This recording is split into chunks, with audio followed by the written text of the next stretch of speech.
Саламатсыздарбы? Менин атым Перизат.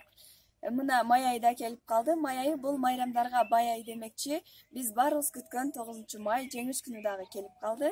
Ошол Улуу Ата Мекендик согуштун 74 жылдыгына карата Закир Абдыкаримов атындагы орто мектебинин окуучулары бүгүн эскерүү кечесин өткөрүп жатышат. Бул эскерүү кечеси 4 жылдан бери уланып келүүдө жана бул мектептин окуучулары өздөрүнүн чоң аталарын, таяталарынын сүрөттөрүн парадка сыймыктануу менен көтөрүп чыгышат.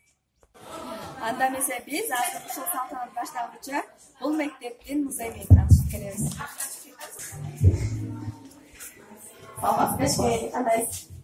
Саламатчылык. Келип калыпсыз Перизат. Ушул музейиңиздер бизге аягына кызык болуп атат. Ушул музейиңиз жөнүндө жана тарых жөнүндө айтып бересизби? Макул. Анда мен тынчачы дүңгүрөгөн салют үнүн бул майрам жоокерлердин күнү бүгүн билгенге зор жеңиштин уландысы бүгүнкү сүргөн өмүр тирүүлүгүң дегенде биз ушул мектепте окуп жаткан окуучуларыбыздын жалпы эле ушул тынчтык заманда жашап жаткан элибиздин жакшы заманын түзүлүшүнө ушул биздин улуу ата мекендик согуштагы ветерандарыбыздын эмгегин баалап бүгүн биз ушул мектепте улуу жеңиштин 74 жылдыгына карата салтанат өткөргөн жатабыз.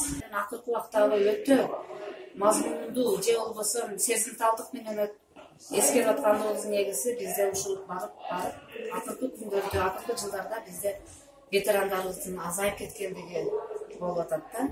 Ушул биздин ветерандарыбыздын азайып кетип аткандыгынын негизинде биздин өтө сезимибиз башкача, бир чети ойлонуудабыз, бир чети бизге ветерандар болбосо өткөрүү мындан кийин калып кетпесин деп балдардын патриоттук сезимин өстүүнүн негизинде эскерип келебиз. Бирок азыр сен айтып аткан ушул 4 жыл дедиң, ушул 4 жыл 3 жылдан бери бизде мына сүрөттөрүбүз бар. Ушул ветерандарыбыздын портреттери бар да. Ушул баны чекеден эле көрсөтөйүн. Мына ушул биздин ветерандарыбыздын баардыгын алып, биздин Карабулак айылынан барган. Аркаларына мисалы Айдаров Жакып дейт. Туулган жылдарыны, анан согуштан кайтып келгендерини, курман болгон жылдарын жазганбыз да. Ушул 2 жылдан бери биз ветерандарыбыз калбай калып, ушу тылда эмгектенгендер менен биз майрамдык салтанатыбызды эскерип келебиз, эскерүү кечелерине. Анан бул музей жөнүндө мен айтып кетсем, анан биздин ушул мектебибиздин атын алып жүргөн Закир Абдыкаримов деген ветераныбыздын портрети. Бул биздин ветераныбыз согуштан кайтып келип, география мугалими болуп, көп жерлерде эмгектенип келген. Ошол ишинин жыйынтыгында биз 2011-жылы 11 жылы май айында мектепке аты ыйгарылган.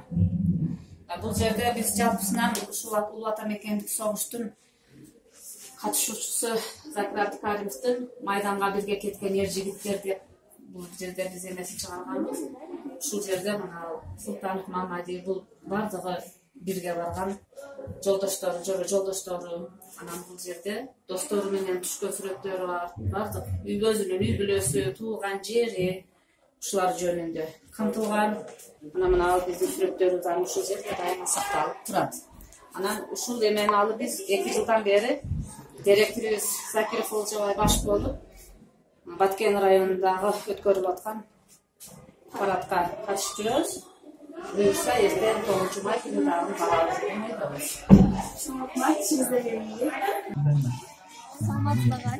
Саламатчылык. Кандайсыз? Жакшы. Мектебиңиздерде кандай жаңылыктар жана 9-майга кандай даярдыктар болуп атат? Жакшы суроо. Биринчиден мен ушул 9-май майрамы азыркы мусулмандардын орозо айынан кетип калганына өтө кубанычтамын. Сен ушул орозо кармаган момун мусулмандардын баардыгын орозо айттары менен, орозо майрамдары менен экинчиден ушул улуу ата мекендик согушту жеңишине 74 жыл болгону өтө бизди кубандырып турат. Бул согуш эскербей койгонго болбойт. Себеби бул согушта көптөгөн биз туугандарыбыз, чоң аталарыбыз, чоң энелерибиздин өмүрлөрү кыйылган. Бул фашисттик Германия бүткүл бул дүйнө жүзүнө өтө чоң зыян келтирген да балдар. Ошондуктан ошону жеңгенине 74 жылдын жүзү болуп атат экен. ошо биздин мектебибиздин аты коюлган чоң атабыз Закир Абдыкаримов бул дагы согушка барып келген ветерандардын бири. Көптөгөн согуштан өтүп бийликтерди көрсөтүп ошол өзүнүн кийинки муундары тынчтыкта кепилдикте жашашына көптөгөн салымдарын кошкон. Азыркы учурда бизде 26 мугалим 10 техник кызматкер эмгектенип келгенде баардыгы жогорку билимдүү. Кудай буюрса мына эки кызыбыз алтын тамгак конкурсуна бүгүн жөнөтүлдү. Алар дагы жеңишке жетип келет деген ниеттемин. Буюрса Чоң рахмат. Дагы ошол албан ийгиликтерге жетишериңиздер.